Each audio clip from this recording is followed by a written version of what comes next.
So tunneling seems to be something that a lot of new survivors are always frustrated by. It's kind of understandable. When you play DBD for the first few times, it feels like you're getting picked on by the killer. You're playing a game where you can't even return fire on the killer, so it's like, stop picking on me, and it feels like there's nothing you can do without running these sets of perks that you have to grind a bunch before you can even use on all your characters. But that's not even the best counterplay to it. It can assist the best counterplay, but the best thing you can do against tunneling is knowing exactly where to run. And some maps have a ridiculous main building or loop, or even multiple loops on certain maps that you can run to over and over, and not only do you not have a problem getting tunneled, you would actively invite it. Like, go ahead, tunnel me here, because the killer would literally be wasting their entire game away just committing to you, or they would leave you. But specifically a map like this one, I think this is the first loop anybody should learn in this entire game, because this is one of those maps that the actual building itself, where the windows you're going to be running, never change. They will always be the same, and not only that, main building never rotates either, so you never have to go to the main building from this side and it's on the wrong side. It's always going to be in the same spot facing the same direction. And the reason this is the best first loop to learn in all of DBD is because from pretty much no matter where you are on this map, not only can you see the saloon, but you can probably make it to the saloon as well. I could be all the way back here when the killer finds me, pushes me off a gen, and if I'm holding forward and killer hits me here, and I use my sprint burst to make it to saloon, I can make it all the way in, right to the right area that I'd want to be looping anyway. Killer would be chasing me, run right through the front door, and I'd walk right over to that direction, which is the direction we really want to go. Now, before we get into different ways that the killer can counterplay this and what you're going to do, counterplay their counterplay, we need to learn the actual cookie cutter loop itself. So let's keep it really simple, and let's just go over the actual loop itself. A lot of times when survivors run in here, and this makes sense, they run up the stairs to jump that window. It is the strongest window on saloon, but you do not want to be running that direction. When you're coming through the front door, you cut to the right. This window over here. This window is the secret to it all. Jump this window, and you run around back this way. This is the cookie cutter loop. You run up the second stair. If you go to the third stairs, you're going to get blocked, but you run up the second stair here. See, I can walk up the second stair, and then you can even get the running vault. You can run around this and get the running vault, but if you have your head start, the running vault doesn't even matter. You can just run here. The killer comes around. I actually think it's a better idea for the killer to vault this than walk around, because if they walk around, they're going to have to walk all the way back down to the stairs to make up ground, or they have to jump there, which multiple things can push the killer farther behind in distance. So you really just want to run around this. Jump this window. I'll go over how to get that running vault. It's really not hard in a second. We're going to run around that, run around this, and then don't hug this right here, because sometimes if you hug this too tight, this little bar can stop you. Not all the time, but sometimes, so just be aware of that. So you don't want to hug that completely too tight. And just jump this again, and then we're going to run around again. Killer's going to come around this, push us around this way. That door might even be open. We jump this, and then we do it again. And we're just going to run around this way. And this is before going over the check spots. That's the next thing we're going to do. So I want to go over how to actually jump that bottom window first. You literally just run straight at it. You do not have to do any of that madness where you run to the side and then run straight at it. That's actually losing ground. This window seems to be the perfect angle for you to be able to get a running vault at, because you can do that on any windows where you can run at an angle and still get the running vault, right? Just like that. You can do that on any windows, but this seems to be the best gauge on exactly what angle you can run it on, because you run right at this one and you can always get it. And then you run to this way, and then same thing as you were just doing, run right back up and right back down. And if the killer is going out of their way to tunnel you, if they can't even get you in chase, this will go on forever. This is literally an infinite if the killer doesn't get you in chase and they're committed to you. This is what I mean by you want to get tunneled. I had a game against a Ghostface with that scenario where I was getting chased and I was getting tunneled. I was the only hook of the game, and we just did this over and over, and the Ghostface just wanted to see if they could get me, but they couldn't get me in chase. And not because I'm some super cracked juicing survivor or anything. Anybody can do that. Literally anybody can do this. It was literally just because they wanted to see if they could break down the loop, and they couldn't get me in chase, and they never got it. We looped them for like 5 minutes. But before we get to that example, I want to go over the checkpoints, because that won't complicate it too much. The checkpoints that you want to start off at is going to be here. This is the safest spot in the entire saloon, because there's no way for the killer to sneak up to you from one way or the other. They could already be up there and come around that way if you're not looking that way, but if they're not up here, there's no way to sneak. They either have to run up the stairs around that way, which you'll see them go through that door, or you'd see them come through there, but same thing, you'd still see them coming and be able to get away, or they'd have to come up those stairs right there. So when you're standing right here, this is the safest spot on the entire map. And the other checkpoint you want to get to, you come around this, and once you get to this right here, this is the other checkpoint. You want to stay right here, because if they push that, we're far enough away to go somewhere else besides that pallet over there. If they keep pushing around that way, we're far enough to get back to that. And the really tricky one that they hit you with, if they go all the way down on the outside over that way, because sometimes you're standing here and you don't really see it. That's why you want to keep them both and sort of be on top of it as well to see which way they're going to come from. But once you have it, they cannot push around from an unexpected direction, and they'll only push you that way. Before we get into a little bit more detailed version of what to do when the killer pushes you other directions, here's the very quick, I have sped it up because it is a bit long to see going in a circle over and over. I wanted to not cut any of it out just because this is exactly as it can go sometimes. So this was the chase I was earlier referring to.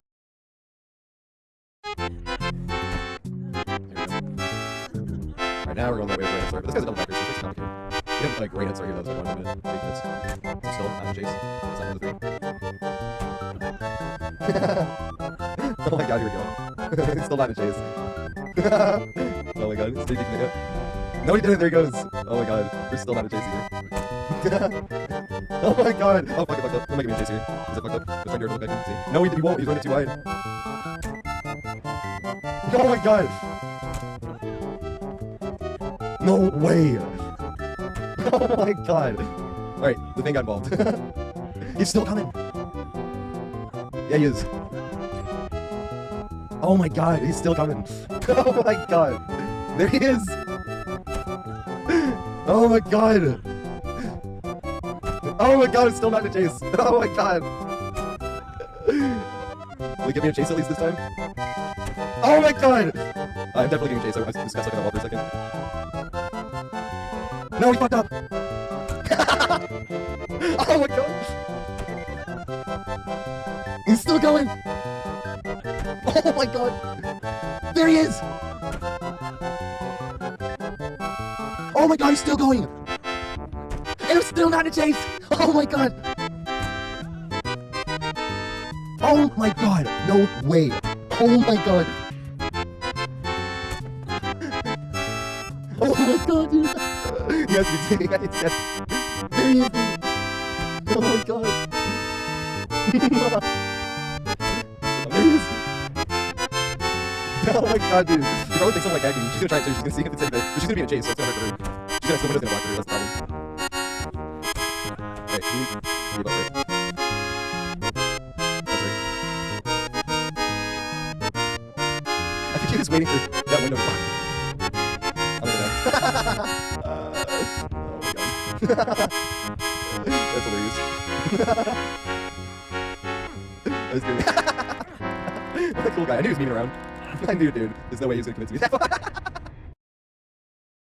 So now let's get a little bit more detail than just the cookie cutter loop that we were going over running in that circle, because obviously killers are going to push you different ways, and not always you're going to be in the right spot to be able to start the chase the way you would want to run it. So a lot of times you're going to be up on that gen and you can stand right here, and this would be the checkpoint to start off from right here, because same thing, if they push you around that way, they have to go up that way. You can see them from that way, but you can also see them coming from that way, especially if that door is open. But most of the time they're not going to go around back or do any of that madness anyway. They're just going to push up this way, and then you can run around this way. If they push around that way, same thing. But let's say they're pushing around this way. This is the easiest way for you to go. Push you around this way, and you can run. That door is going to probably be open, so you can just run through, but let's just say it's not open, then you run this, and then you're getting pushed down this way, right? They go around that way, and you're right into the loop itself. Let's say they push you around the other way. There's two things you can do, but I think one is more fun to do. The two things you can do if they push you around this way, you can run all the way around the saloon, which is the one I don't do that often. It is the safer of the two choices, but the problem is this huge dead zone right here. So if they double back, you might get hit by it or get caught out of position. So that's why I don't do that one quite as often. The way I recommend doing it if they push you around this way is you come around here when they're coming in, you push around this way, and you wait for them to get up to there, and when they get up to here, because you don't want to cut down too early because they can jump off that and then it would force you back into that window, you wait for them to be running down that way, and that's when you run down here and jump the window. Another thing you can do as well, besides running down the stairs and it takes you the same direction, is just a little bit riskier, but if they're closer, you might as well risk it, is that door was probably going to be open, but when you jump down, instead of going down the long way, you can jump down here on the table and then jump down this way. The reason I think it's riskier is because the killer can jump down that hole right there. And let's say we even made it to this in the first place. If the killer jumps down that hole, yes, I made it to this window, but I'm not going to make it back to the next window, and I'm going to be forced to use this pallet. Which, this is the oh shit pallet. That's what I call this. This is for, dang, I'm not going to make it, or they got bloodlust or something, got to try to game this, and then make it back to the window. Very hard, very risky, but you're going to end up looping that one a lot. You're like, all right, here it comes down to it. We're going to end up looping that one. That's why you would want to come down these stairs instead of jumping on the table and running out that way. Now, use that same method to turn it around if the killer starts pushing you the opposite direction, because if the killer sees you enough running this way, and they've done it over and over, and then they push around this way and they want to push you, same thing. Say you're out of position, you want to get your one loop here, you can get your one loop here, as I said you didn't want to do, and they push around.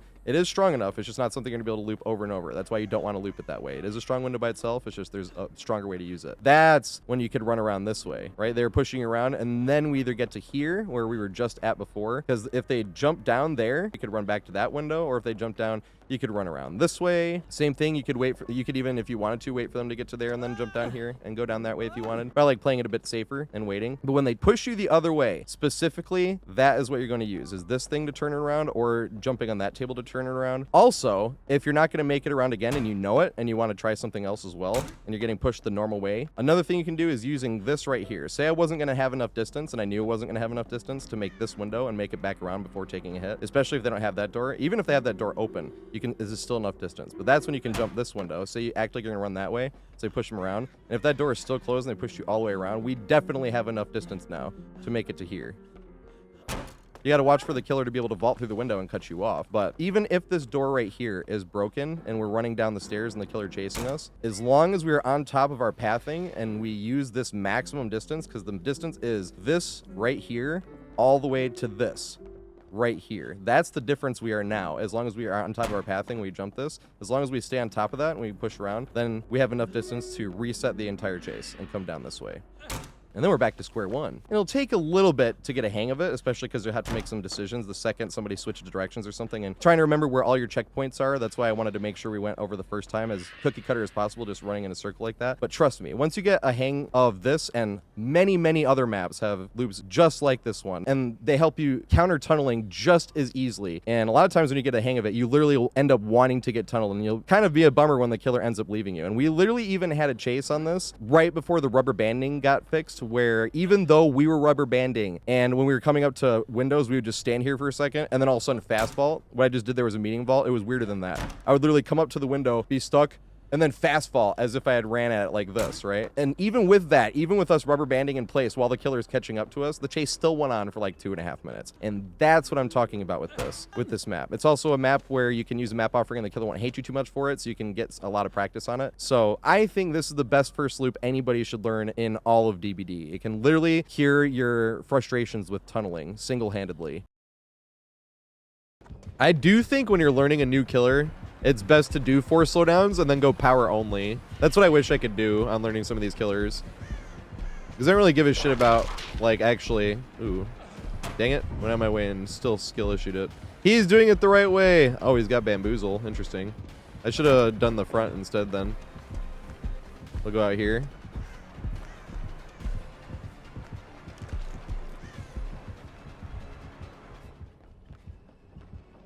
Dang it.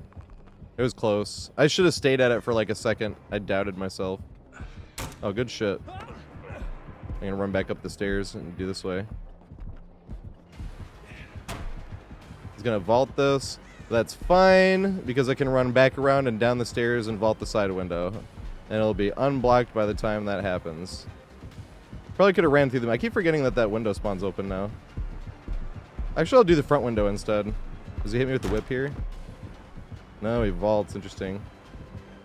Alright, well now we'll go to the side window that I love so much. I do love this side window. That thing is fucking hilarious.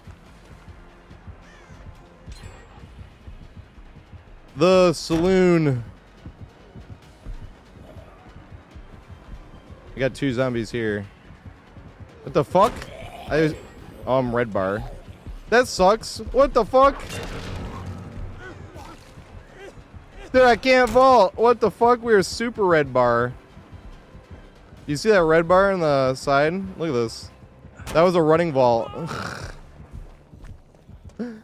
What the fuck? He's not losing anything.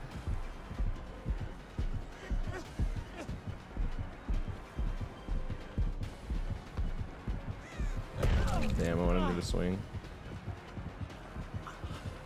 I want to do it again though. It's still funny. Running vault. Oh, that works. Now works. That sucks.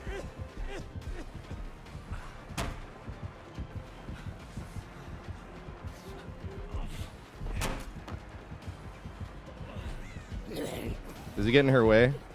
He has to go wide. I don't think he had to go wide enough though. I think I get hit here. No, we're lucky. That's hilarious.